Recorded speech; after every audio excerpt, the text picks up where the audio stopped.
糧船灣州嘅天后誕有一個特色，每隔1年嘅天后誕期，當地水陸居民除咗演戲酬神之外，同時舉行天后乘神魚出海巡遊嘅傳統儀式。大會經文杯選出10個元首，喺出巡當日搬運天后像，佢哋會穿着藍色長袍，頭戴竹笠。作為巡遊嘅前奏，首先由紅伶大老倌喺舞台上面演出八仙賀壽，繼而舞動醒獅，恭迎天后。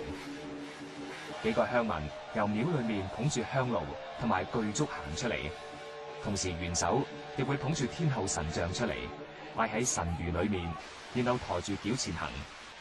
而兩旁有人撐起羅傘，另外仲有南無先生跟隨喺後面，一邊行一邊誦經。同時有人敲鑼擊鼓，有人攞住肅靜迴避、天后元君、污穢勿近等秦牌。元首會將神魚抬上座駕船，南無先生同埋大會負責人亦都魚貫登船。當天后座駕由碼頭啟航出發嘅時候，有3艘又叫做拖頭嘅船喺前面護航開路。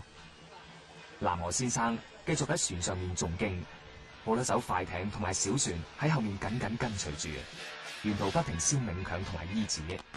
船隊駛到火頭份同埋火石洲之間嘅海面，就會拋錨停泊。南無先生會喺船上面做法事，目的係超度亡魂。儀式完畢之後，再問杯去決定回程時間。回程嘅時候，由3艘拖頭護航，南無先生一路誦經，父老沿途焚燒冥鏹衣紙，一直燒到返碼頭。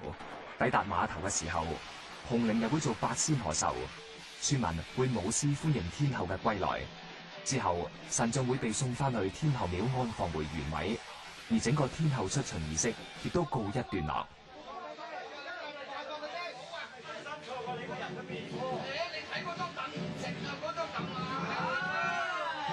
有咗小